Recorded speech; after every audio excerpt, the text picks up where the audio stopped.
मेरे प्यारे 9th class के बच्चों, कैसे हो आप सब लोग।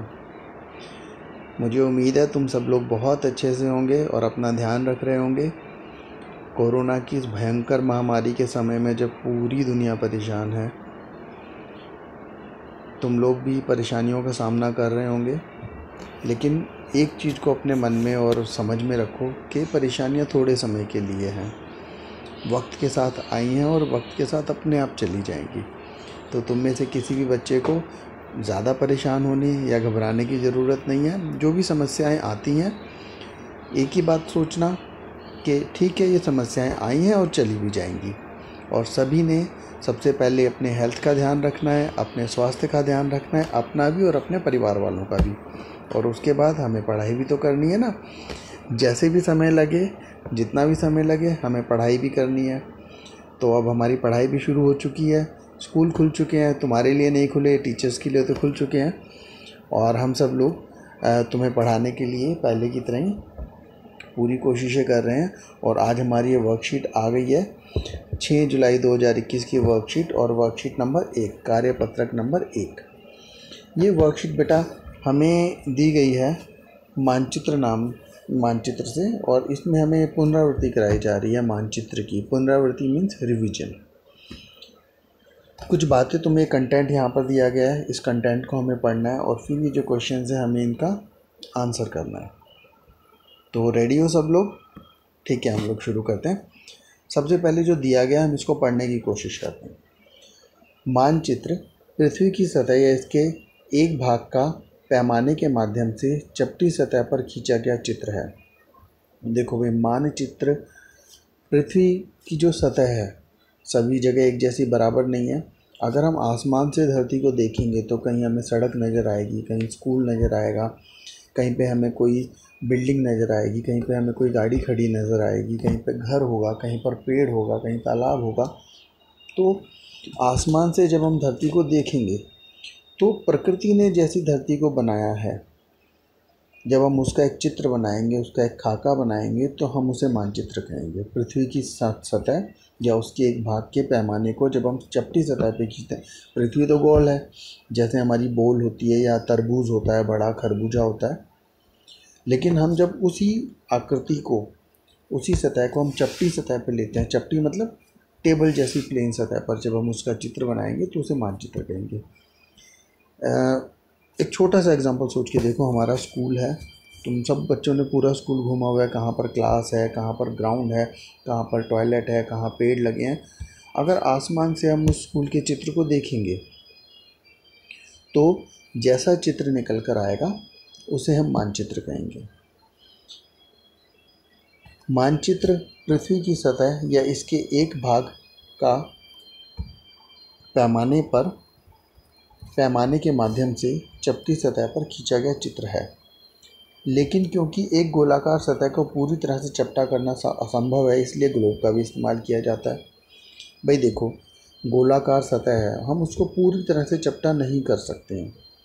जैसे घर में खरबूजा सबके आता होगा, धरती भी ऐसे खरबूजे जैसी गोल है।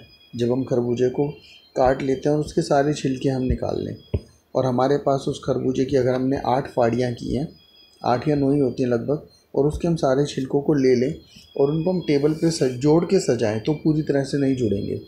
तो इसलिए धरती की, क्योंकि धरती गोल है, उसको चपटी सतह पे दिखाना असंभव होता है, इसलिए हम ग्लोब का भी इस्तेमाल करते हैं। ग्लोब क्या होता है? ग्लोब तुम सब लोग वाकिफ़ होंगे ग्लोब से। ग्लोब धरती की सतह जैसा ही मॉडल होता है, गोल बनाया जाता है ग्लोब को, और वो बिल्कुल धरती जैसा नज़र आता है ग्लोब। मानचित्र भी सभी एक जैसे नहीं होते बेटा। मानचित्र मुख्य रूप से भौगोलिक मानचित्र, सबसे पहले भौगोलिक मानचित्र होता है। भौगोलिक मानचित्र का मतलब होता है कि धरती जैसी है, जैसी प्रकृति ने, ईश्वर ने, ऊपर वाले ने जैसा भी धरती को बनाया है उसको हम वैसा ही दिखाएं। उस पर मनुष्य द्वारा बनाई गई चीज़ों को हम हटा लें, केवल हम उस पर पहाड़, पठार, मैदान, नदी, महासागर। देखो, पहाड़, पठार, मैदान, नदी, महासागर, हम जब इन चीज़ों को दर्शाते हैं तो हम उसे कहते हैं भौतिक मानचित्र, जिसे फिजिकल में हम फिजिकल मानचित्र भी कहते हैं इंग्लिश में। अगला आता है हमारा राजनीतिक मानचित्र। अक्सर राजनीतिक मानचित्र तुमने देखा होगा, और समझ में भी ज़्यादा बच्चों को राजनीतिक मानचित्र ही आता है। अब राजनीतिक मानचित्र में क्या होता है, भारत का जो नक्शा है वो राजनीतिक मानचित्र कहा जाएगा, जिसके अंदर हर राज्य दिखाए, सब राज्य और उनकी बाउंड्रियाँ बनाई होती हैं, अलग अलग कलर भरे होते हैं, वो राजनीतिक मानचित्र होता है। वो देखने में अच्छा लगता है और आँखों को समझ में भी आता है, क्योंकि हमने उसमें अलग अलग राज्य बनाए हुए हैं, अलग अलग देश बनाए हुए हैं और उनमें रंग भरे हुए हैं, ताकि हमें पता चले कि इतनी बड़ी दिल्ली है, उसके बाद इतना बड़ा राजस्थान है, इतना बड़ा हरियाणा है, पंजाब कितना बड़ा है। भौतिक मानचित्र में हम क्योंकि पहाड़, पर्वत, नदियाँ ये सब दिखाते हैं, तो कई बार बच्चों को उसे देखने में थोड़ी सी दिक्कत आती है, लेकिन उसको देखना बड़ा मनोरंजक होता है। एक बार अगर तुम ध्यान से उसे समझने लगोगे तो तुम्हें उसको देखने और पढ़ने में बहुत मज़ा आएगा। चलो अब हम तीसरे तरह का मानचित्र लेके चलते हैं। तीसरा हमारा मानचित्र थीमेटिक मानचित्र। अभी थीमेटिक मानचित्र क्या होता है? थीमेटिक मानचित्र, हम अपने मन में कोई भी एक थीम सोच लें कि हमें मानचित्र बनाना है, और किसी भी जगह का, सपोज़ कीजिए आप दिल्ली का मानचित्र बना रहे हैं। अब दिल्ली का सबसे पहले तो भौतिक मानचित्र हो सकता है कि दिल्ली में कहाँ पर यमुना नदी बह रही है, कहाँ पर पठार है, कहाँ पे छोटी छोटी पहाड़ियाँ हैं, वो दिल्ली का भौतिक मानचित्र होता है। सेकेंडली, हम दिल्ली का राजनीतिक मानचित्र बना सकते हैं कि दिल्ली के अंदर हम दिल्ली के जो ज़िले हैं उनको दर्शित कर दें।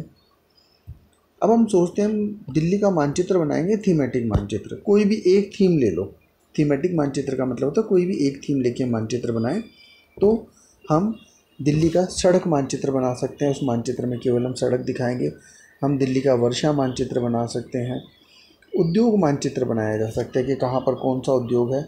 जनसंख्या मानचित्र बनाया जा सकता है, जनसंख्या का वितरण हम दिखाएंगे, कहाँ पर ज़्यादा जनसंख्या है, कहाँ पर कम जनसंख्या है। तो इसी तरह हम किसी भी एक थीम को लेके मानचित्र बना सकते हैं। सड़क मानचित्र में हम केवल सड़क दर्शाएंगे। वर्षा मानचित्र में हम वर्षा दर्शाएंगे, कहाँ ज़्यादा वर्षा होती है, कहाँ कम वर्षा होती है। उद्योग मानचित्र में हम दिखा सकते हैं साइकिल उद्योग कहाँ है, कार बनाने के कारखाने कहाँ हैं, सीमेंट के कारखाने कहाँ हैं, स्टील, आयरन और स्टील की इंडस्ट्रीज़ कहाँ पर हैं, जनसंख्या कहाँ पर ज़्यादा है। तो इन्हें थीमेटिक मानचित्र कहा जाता है। कोई भी मानचित्र जब हम बनाते हैं तो उस मानचित्र के घटक होते हैं, उसके फैक्टर्स होते हैं। मानचित्र के मुख्य रूप से 3 घटक होते हैं। पहला घटक हमें दिया गया है दूरी। पहला घटक हमारा दूरी है, दूसरा है दिशा और तीसरा है प्रतीक। मानचित्र में दूरी हम लेते हैं, पैमाना हमें बनाना पड़ता है कि सड़क पे या ज़मीन पे 1 किलोमीटर की लंबाई को हम मानचित्र पे 1 सेंटीमीटर की लंबाई दर्शाएंगे। तभी हम चीज़ों को प्रॉपर रेशो प्रपोर्शन में, अनुपात में हम दिखा सकते हैं। दूसरी चीज़ है दिशा। मानचित्र में कुछ अंतर्राष्ट्रीय नियम हैं कि जब हम मानचित्र बनाएंगे तो किस दिशा को कहाँ दर्शाना है। हम उसे ओवरलैप नहीं कर सकते, हम गलत दिशा नहीं दर्शा सकते, वरना मानचित्र को बनाने वाले और समझने वाले में कन्फ्यूज़न पैदा हो जाएगी। हम किसी भी चीज़ को दर्शाते हैं तो उसका एक ही मकसद होता है कि बनाने वाले ने जो सोच के बनाया है, समझने वाले को भी वही लगे। अगर बनाने वाले ने एक हाथी बनाया है तो देखने वाले को वो हाथी ही दिखना चाहिए। अगर देखने वाले को वो एक कुत्ता नज़र आया, एक श्वान नज़र आया या एक गधा नज़र आया, तो यानी बनाने वाला कामयाब नहीं हुआ। तो इसलिए मानचित्र में दिशा भी हमें ठीक से दिखानी पड़ती है। वो दिशा कैसे फिक्स की जाती है वो भी तुम्हें बता देता हूँ। सपोज़ कीजिए हमें एक आकृति दी हुई है, तो इस आकृति में हम यहाँ पर हमेशा पूर्व दिशा दर्शाएंगे, राइट में। ऊपर हम हमेशा उत्तर दिशा को दर्शाएंगे, और लेफ्ट हैंड साइड में हम पश्चिम दिशा को दर्शाएंगे। यहाँ पर हम पश्चिम दिशा दर्शाएंगे, और नीचे हम हमेशा दक्षिण दिशा दर्शाएंगे, यानी पूर्व, पश्चिम, उत्तर और दक्षिण। ऊपर उत्तर, ऊ से ऊपर, ऊ से उत्तर, सीधे हाथ पे पूर्व, उल्टे हाथ पे पश्चिम और नीचे दक्षिण। दुनिया में कहीं भी कोई मानचित्र बनाया जाता है तो दिशाएं हमेशा ऐसी ही होती हैं। नेक्स्ट थिंग, ये प्रधान दिग्बिंदु भी कहे जाते हैं। जो दिशाएं हमारी होती है प्रधान दिग बिंदु भी होते हैं और इनके बीच में भी दिशाएं होती हैं भाई। जैसे सपोज़ करो मैंने यहाँ पर एक ये दिशा दर्शा दी है। यहाँ पर हमने किया था, ऊपर हमने नॉर्थ किया था, इधर हमने ईस्ट किया था, इधर हमने वेस्ट किया और नीचे हमने साउथ किया। ठीक, अब इसके बीच में भी दिशाएं होती हैं। ये दिशा हम बना लेते हैं। अब ये कौन सी दिशा हो गई? इस दिशा का नाम हो जाएगा नॉर्थ ईस्ट। ठीक है, उत्तर पूर्व। और इस दिशा का नाम हो जाएगा नॉर्थ वेस्ट, यानी दक्षिण उत्तर पश्चिम। और ये दिशा कौन सी हो जाएगी? साउथ ईस्ट, दक्षिण पूर्व। और ये हमारी हो जाएगी साउथ वेस्ट, दक्षिण पश्चिम दिशा। तो कुल मिला के हमारी 8 दिशाएं या 8 दिग्बिंदु हो जाते हैं। ईस्ट, वेस्ट, नॉर्थ, साउथ, पूर्व, पश्चिम, उत्तर और दक्षिण। और इनके बीच के जो बिंदु होंगे, ये देखो, ईस्ट और नॉर्थ से बन के मिल गया नॉर्थ ईस्ट, नॉर्थ और वेस्ट से बन के मिल गया मिलकर बना नॉर्थ वेस्ट। ऐसे ही साउथ वेस्ट और साउथ ईस्ट, ये हमारी ऐसे करके 8 दिशाएं हो जाती हैं। इसके अलावा रंगों के बारे में भी अंतर्राष्ट्रीय नियम है कि किस रंग से हमें क्या दर्शाना है। जैसे मानचित्र पे नीला रंग पानी को दर्शाता है। मानचित्र पे जब भी हम नीला रंग इस्तेमाल करेंगे तो पानी को दर्शाएगा। भूरा रंग पर्वत को दर्शाएगा, पीला रंग पठार को दर्शाएगा और हरा रंग मैदानों को दर्शाएगा। हरा रंग मैदानों को क्यों दर्शाता है? क्योंकि मैदानों में घास पाई जाती है।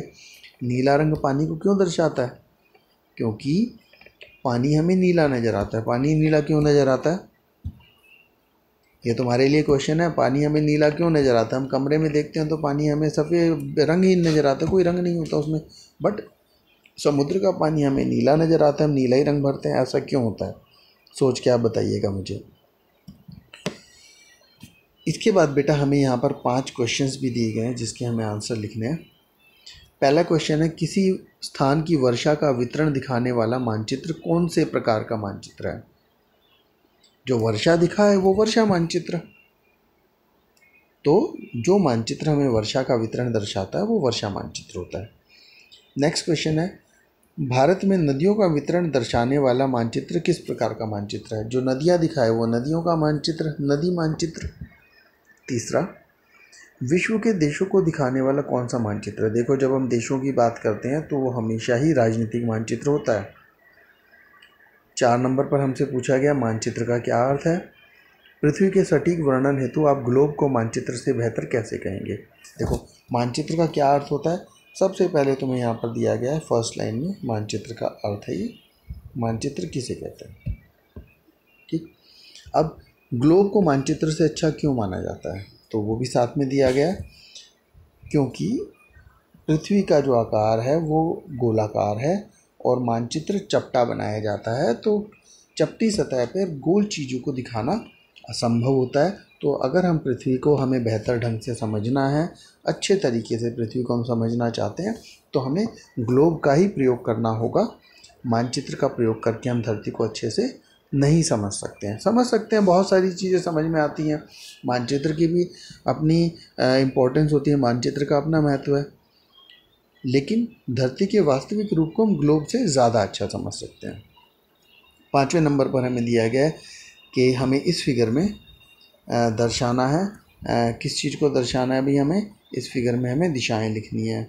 और वो दिशाएं मैंने अभी तुम्हें बताई थी कैसे लिखनी है।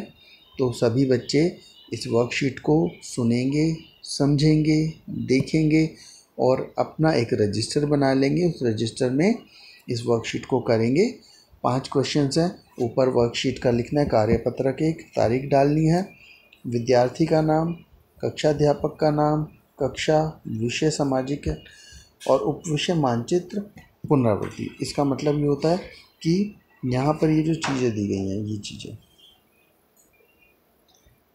ये 1 2 3 4 5 6 और 7 चीज़ें तुम्हें उस वर्कशीट के ऊपर लिखनी है।